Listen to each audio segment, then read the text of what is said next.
Assalamualaikum warahmatullahi wabarakatuh. Perkenalkan, nama saya Saddam Hussein, NPM 5019184, kelas 4E, program studi PGSD.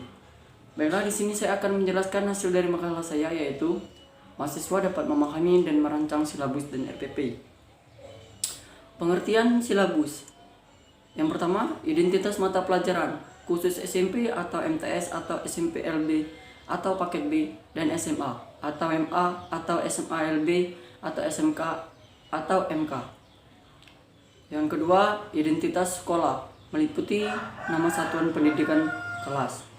Yang ketiga, kompetensi inti merupakan gambaran secara kategorial mengenai kompetensi dalam aspek sikap, pengetahuan, dan keterampilan harus dipelajari beserta didik untuk suatu jenjang sekolah, kelas, dan mata pelajaran.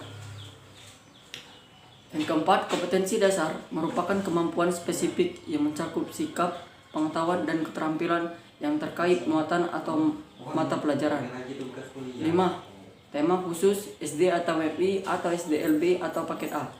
Yang keenam, materi pokok memuat fakta, konsep, prinsip, dan prosedur yang relevan dan ditulis dalam bentuk butir-butir sesuai dengan rumusan indikator pencapaian kompetensi. Yang ketujuh, pembelajaran yaitu kegiatan yang dilakukan oleh pendidik dan peserta didik untuk mencapai kompetensi yang diharapkan.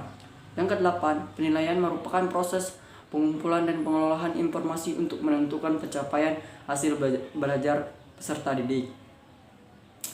Yang 9, alokasi waktu sesuai dengan jumlah jam pelajaran dalam struktur kurikulum untuk 1 semester atau 1 tahun ke depan. Yang 10, sumber belajar dapat berupa buku, media cetak dan elektronik, alam sekitar atau sumber belajar lainnya yang relevan. Pengertian RPP. Yang pertama, komponen RPP terdiri atas Kemendikbud tahun 2013. A. Identitas sekolah yaitu nama satuan pendidikan. B. Identitas mata pelajaran atau tema atau subtema. C. Kelas atau semester. D. Materi pokok. E. Alokasi waktu ditentukan sesuai dengan keperluan untuk pencapaian KD dan beban belajar dengan mempertimbangkan jumlah jam pelajaran yang tersedia dalam silabus dan KD yang harus dicapai. F. Kompetensi inti dalam kurung KI merupakan gambaran secara kategorial mengenai kompetensi dalam aspek sikap, pengetahuan, dan keterampilan yang harus dipelajari sesuai untuk suatu jenjang sekolah, kelas, dan mata pelajaran. G. Kompetensi dasar dan indikator pencapaian kompetensi. Kompetensi dasar merupakan kemampuan spesifik yang mencakup sikap, pengetahuan, dan keterampilan yang terkait muatan atau mata pelajaran.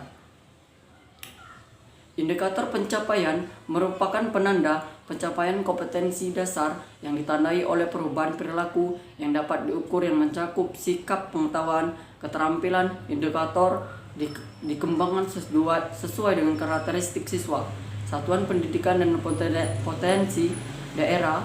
Indikator digunakan sebagai dasar untuk menyusun alat penilaian. H. Tujuan pembelajaran yang dirumuskan berdasarkan KD dengan menggunakan kata kerja operasional yang dapat diamati dan diukur yang mencakup sikap, pengetahuan, dan keterampilan. I. Materi pembelajaran adalah rincian dari materi pokok yang memuat fakta, konsep, prinsip, dan prosedur yang relevan dan ditulis dalam bentuk butir-butir sesuai dengan rumusan indikator ketercapaian kompetensi.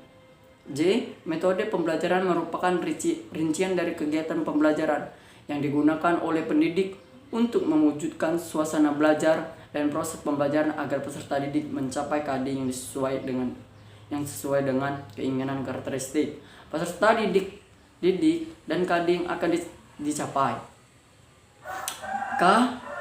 Media alat dan sumber pembelajaran. Media pembelajaran berupa alat bantu proses pembelajaran untuk menyampaikan materi pembelajaran. Alat pembelajaran adalah alat bantu pembelajaran, yaitu alat bantu pembelajaran yang memudahkan memberikan pengertian kepada siswa. Sumber belajar dapat berupa buku, media cetak, dan elektronik, alam sekitar, atau sumber belajar lain yang relevan.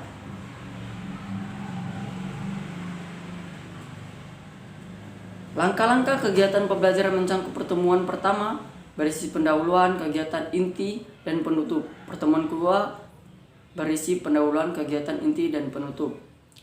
Baiklah, itu saja yang bisa saya sampaikan. Saya akhiri. Wassalamualaikum warahmatullahi wabarakatuh.